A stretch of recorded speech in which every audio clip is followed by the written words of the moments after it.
Sai Ram. My name is Ramani and I'm here today to share a few experiences about Swamy with all of you, and I hope you will all enjoy it. So I might be a little bit, it might be a little bit lengthy, but I'll try my best to concise it and give you the most important experiences that I thought would be interesting. So it goes back to 1994.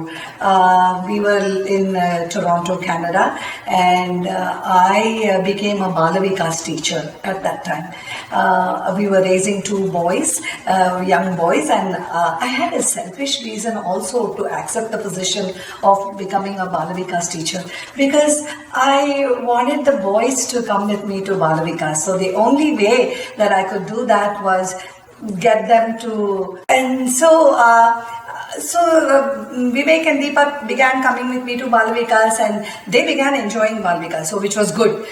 And so I was a guru for almost about 3 or 4 years. Then I became a coordinator of Balavikas. And during that time, I always had to think how to creatively engage my Balavikas children also, because many of the children were like my kids. They were sometimes reluctant to get up in the morning to come to class. So one of the activities that I remember, working with in the class was, we actually decided, I said to the class that let's, get together and write a beautiful poetry for Swamy, and let's see if we can get that delivered to Swamy personally. So naturally the children all got so excited. They said, how do we do that? So they said, okay, each one of us in the class will say one something special that they think, that makes them connected to Swamy. And they're little children. So speaking about connection to Swamy and all, it's difficult to kind of explain to them. But anyway, I tried and I said, just say something you would like to say, something nice to Swamy that you would like to put in the poetry. So the class, I think, was about 22 of kids were in the class. So anyway, I would write down on the blackboard every kid's sentence, and then the next class activity was to kind of change words in between and edit and revise and do all that stuff. Finally, we ended up creating a beautiful, I think it was a 22-line poetry. And so now the kids were like, Ramani auntie, we created this beautiful poetry and you said that we're going to give it to Swamy. How are we going to give it to Swamy? Like, he's in Puttaparthi, we are in Toronto. And I was like, oh my goodness, now I promised the kids this, and how do we do that? And then very coincidentally that year, one uncle from India, he had come over and he was in the Sai water management activities for the Sai Samiti in Puttaparthi. So he used to go to meetings and all with Swamy. So he had come to Toronto to visit his son and daughter-in-law. So I invited them over for dinner one evening, and I said, Uncle, I'm a Balavikas teacher, and I promised my children that, if they write a poetry, we will deliver that to Swamy. He's like, yeah, sure, give it to me, I'll take it. I'm going to Puttaparthi in 2 weeks, I'll take it. And so I was like, couldn't believe my ears. But of course, then I didn't go back to my class and tell them that, hey, listen, Uncle said he will give the story. Anyway, so 2 weeks went by, and Kondalrao uncle did go to Puttaparthi, and then he sat in the darshan line, and then Swamy came to talk to him about some business related stuff, I'm guessing. And then Swamy asked him, so how was your trip? Then immediately uncle took out our class poetry, and he said, Swamy, the children in Toronto, they have written a poetry for you. Swamy was like so pleased. He called one of the students in the veranda and he asked them to read it aloud so that everybody sitting in the veranda was able to listen to that poetry. And then Swamy looked at the students and said, see how nicely these children have written a poetry for me. And then he was so proud. Then he called Sanatana Sarathi editor and he said, publish this in Sanatana Sarathi. And lo and behold, our beautiful poetry not only got acknowledged and blessed by Swamy, but also it got published in the Sanatana Sarathi. when I heard about this, I mean, I cannot even explain how happy I was. And then I went back to the class.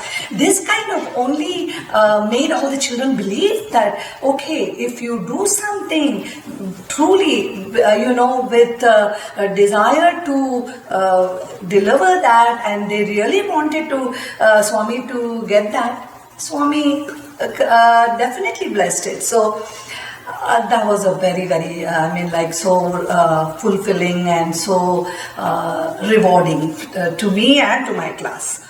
Anyway, so days went by, and then of course in 2000 actually Swamy asked Prakash that because Prakash had an offer to come take up a job in Atlanta, so in Darshan line Swamy came and asked Prakash, what's the matter? Then he said, Swamy, I have to go to America, or should I stay in Canada? Then Swamy said, go to America, it is good. And that's only one line he said. So we did not even, I had a very good job, we were very well settled in Canada, and I never even dreamt that I would need to relocate. But then, because Swamy said that, there was no second questions about it. So we packed our bags and we came here too. And Atlanta was our home. And then all of you Sai members became my family.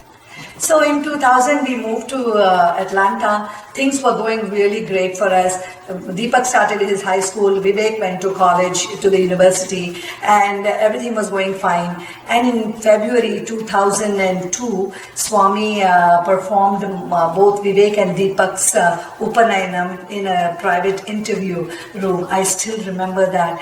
In our custom, when you perform any special occasion like that, like a marriage or a Upanayinam, when you give invitations, you always say, Bandhu Mitrulu Sakhato Samananga Randi. That means please come with your relatives, your friends, please, all of you are invited to the occasion. And Swamy was so sweet. He made sure, because of course my parents and Prakash's parents were there in the interview room, and but Swamy made sure that there was Bandhu Mitrulu also in that. He had invited Samuel Sandweiss and his wife Sharon, and he invited Adikeshwar Naidu also for that Upanayinam ceremony. It was a very private, very wonderful moment, which is completely unforgettable. So after we come back from Puttaparthi, I considered myself as the luckiest woman in this world. All my wishes were fulfilled. So everything was going so fine, and then just a month later, most of you who know me from the 2000s know about that fire accident that happened to us, and our whole apartment was burnt down. And actually, if you're interested in reading more details about that, you're welcome to read my article that I had actually, Swamy had asked me to write it up, and after writing it up, it was published. Then in 2003, Swamy asked Prakash to bring me and the children so that he can bless us. And of course, we were super excited. We all went to Puttaparthi, and then Swamy invited us in. And then as soon as we entered the interview room, I remember very distinctly, I began to cry and cry and cry. And then Swamy, after I stopped crying, Swamy says to me, I told you I will always be with you. And it was like I couldn't even, I have no words to explain the feeling that I had when Swamy was saying that. Then Swamy asked me, Nik telusa tvameva matacha Pita Tvameva. Then I said, yes, Swamy. Then I started reciting that mantra. Then that mantra, the last sentence is Tvameva Sarvam Mama Deva Deva. That is how we learned when we were young. But then when I came to the last sentence and I said Tvameva Sarvam Mama Deva Deva, then Swamy looked at me and he said, Ledu, Tvameva Sarvam Mama Sai Deva. Then I was like, yes, Swamy. Definitely in my mind I was like, yes, Swamy is telling me that I am there for you. I will always be there for you. So that was so nice. And then in that interview, Swamy looked at Vivek and my older son, and he asked, what do you want to be when you grow up? He's already in college, and he's about 6 feet tall boy, and Swamy is asking when he grows up. And then Vivek says, I want to be a lawyer, Swamy. Then Swamy said, lawyers are liars.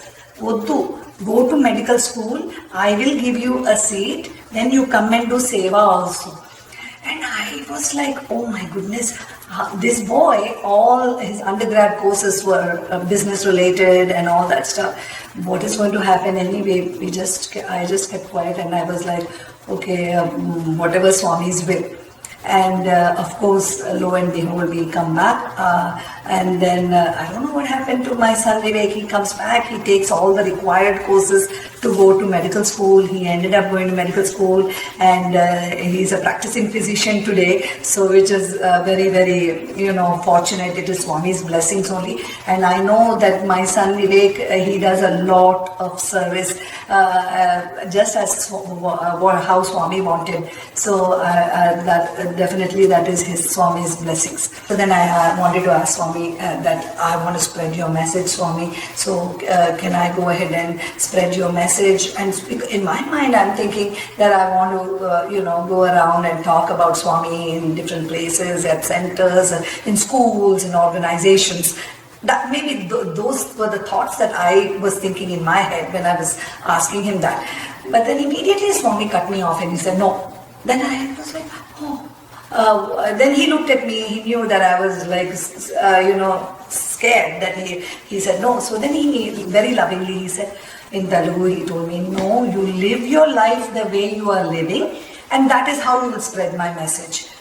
And at that time, it did not make any sense. But now I realize that, living Swamy's teachings, living by his teachings, is the way I spread his message. Thank you again for giving me the opportunity to talk about my experiences about Swamy. Speaking about Swamy just brings immense joy. And one more time, I would like to thank all of you for allowing me to share my experiences. Jai Sai Ram.